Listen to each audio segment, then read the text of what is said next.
Congratulations on the film. I think it's Thanks. a great exploration, not only, you know, faithful to a comic, but also explores the human condition in a very deep way.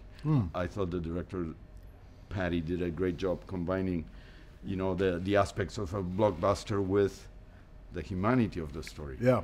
Was that what brought you into this? One of the reasons, for sure, she in particular, Patty, was a great reason why I wanted to be involved. I'd met her and hadn't read, there was no script, and she told me what she wanted to do with the story and with my character and with Gal's character. And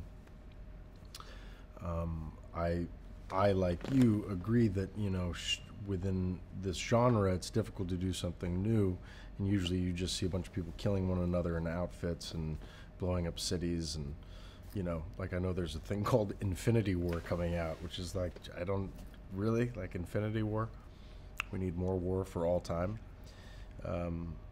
So I thought at the heart of this is a woman who's about love and compassion, and love trumps all, and how great is that? You know, that's a pretty crazy, awesome thing.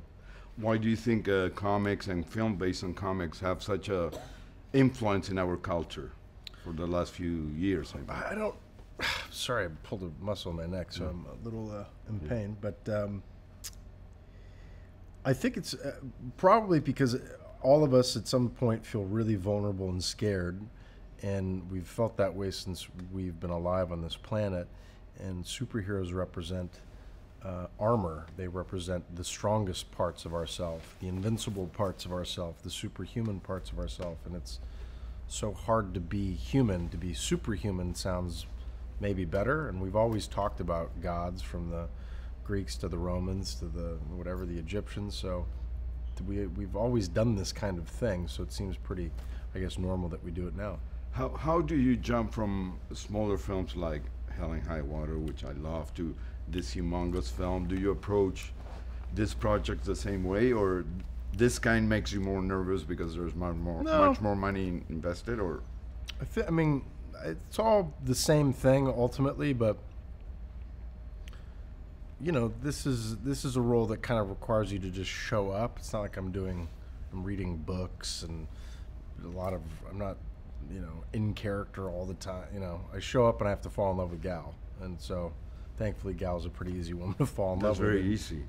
I mean, I'm not even kidding you. I have to show up, I have to make some jokes, fall in love with her, shoot a couple guns, run, and there you go. What's the biggest satisfaction that you get from acting in general? Expressing yourself, or telling a story, or rediscovering who you are, or I don't know. I think in the best moments, like great improv requires you to be alive right now, that day, in that moment. And that is really hard for us to do, especially when we have all these devices that take us away from just being fully present. And I also think it's a really basic human need to witness and to be witnessed. You know, this idea of like, I'm here, I'm alive, remember me, and I'll remember you. I think it's because we're not ghosts, we like to make sure that our presence is felt, so there's probably a human need there, yeah.